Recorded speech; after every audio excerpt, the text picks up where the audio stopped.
Welcome to Malvani तडका।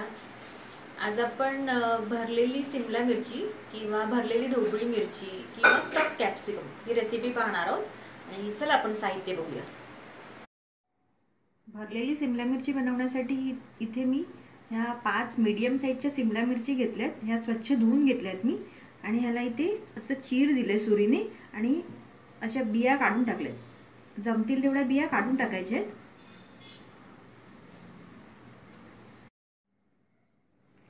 सारणासाठी मी इथे पाऊण cup ओला नारळ घेतलाय। हे 1.5 टेबलस्पून बेसन आहे, चण्याचं पीठ आहे। पाव कप हे शेंगदाण्याचं कूट आहे। शेंगदाणे भाजून मी जाडसर वाटून घेतले। आणि हे 1.5 टीस्पून आलं लसूण हिरवी मिरची आणि कोथिंबीरची पेस्ट आहे। ही माझ्या घरामध्ये फ्रीज मध्ये केलेलीच असते। ही म्हणजे कोणत्याही भाज्यांमध्ये वगैरे आपण वापरू शकतो। हे अर्धा टीस्पून धणे जिरे पावडर आहे। हा चवीपुरता लाल मसाला आहे, मीठ आणि हळद आहे। लाल मसाला तुमचा कोणताही साठवणीचा मसाला घेऊ शकतो आपण। हा मी बेतानेच घ्यायचे कारण ह्या पेस्ट मध्ये ऑलरेडी मिरची आहे, त्याच्यामुळे आम्ही थोडं कमीच घेतलंय। आणि हे फोडणीसाठी कढीपत्ता आहे, पाव टीस्पून जिरं आहे, मोहरी आहे पाव टीस्पून आणि हे हिंग आहे चिमूटभर। गॅसवरती मी पॅन गरम करत ठेवलंय आणि आता हे मी ह्याच्यामध्ये हे चण्याचं पीठ बेसन घालून असं परतून घेणार आहे। 3-4 मिनिटं थोडं लालसर होईपर्यंत भाजून घ्यायचंय।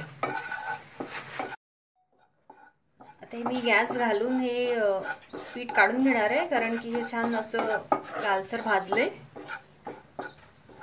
आता इथे मी एक प्लेट घेतली आहे, त्याच्यामध्ये हे मी आता सर्व साहित्य मिक्स करून घेणार आहे। हे भाजलेले बेसन घेते मी,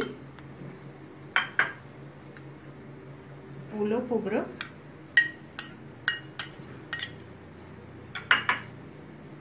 हे शेंगदाण्याचं कूट, धणे जिरे पावडर, आलं लसूण हिरवी मिरची कोथिंबीरची पेस्ट आणि सुके मसाले, लाल मसाला, मीठ आणि हळद। तर फोडणीचं साहित्य मी वेगळं ठेवणार आहे फोडणीसाठी आणि बाकी सर्व हे मी असं चांगलं मिक्स करून घेणार आहे। नॉर्मली कोकणामध्ये ओलं खोबरं वापरलं जातं जास्त, शेंगदाणे नाही वापरत जास्त, पण मी मात्र माझ्या जेवणामध्ये ओल्या खोबऱ्याबरोबर शेंगदाण्याचं कूट पण आम्ही रेग्युलरली वापरतो। हे सारण चांगलं मिक्स झालंय। आता हे मी हलक्या हाताने इथे सिमला मिरची मध्ये भरून घेणार आहे। असं हलक्या हाताने भरून घ्यायचंय।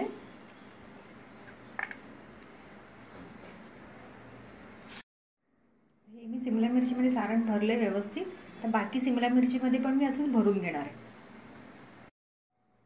आता या सर्व सिमला मिरची मध्ये मी हे सारण भरून घेतले आणि तरीही एवढं सारण उरले ते मी त्याच्या ग्रेव्हीसाठी वापरणार आहे। मी गॅसवरती कढई गरम करत ठेवली, तिथे 1.5 टेबलस्पून मी तेल टाकले। तेल गरम झालंय चांगलं, तर मी मोहरी घालून घेते। मोहरी तडतडल्यावरती जिरं घालायचंय, आता हिंग आणि कढीपत्ता घालायचा। या फोडणीमध्ये मी मिरच्या घालून घेणार आहे।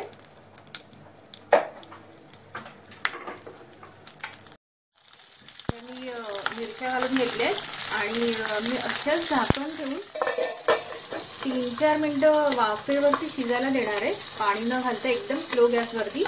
मध्ये मध्ये हलवायचं आहे थोडं।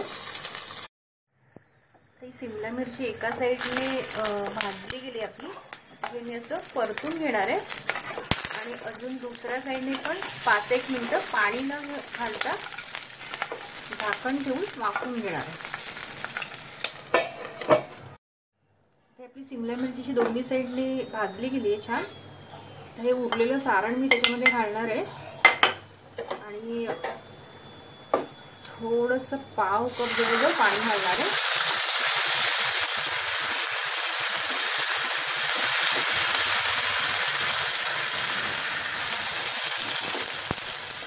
वाफेवरती शिजायला देणार. तर मी अजून 5 मिनिटं वाफेवरती ठेवणार आहे. मध्ये मध्ये हलवत राहायचं. ही आपली शिमला मिरची इथे रेडी झाली आहे. ही जवळ 10 मिनिटं स्लो गॅसवरती वाफवून घेतली आहे. तुम्हाला पाहिजे तेवढी ग्रेव्ही ठेवू शकता. तुम्हाला जास्त पातळ पाहिजे असेल तर थोडं जास्त पाणी मिक्स करायचंय. मी आता ही बाउलमध्ये काढून घेणार आहे. ही आपली भरलेली शिमला मिरची इथे रेडी आहे. भरलेली शिमला मिरची किंवा स्टफ कॅप्सिकम. दिसायला पण खूप छान दिसते आणि ह्याचा मसाल्यांचा सुगंध पण खूप छान येतोय. रेग्युलर भाजी बनवण्यापेक्षा एखाद दिवशी अशी करून बघा, तुम्हाला नक्की आवडेल. चवीला खूप छान होते.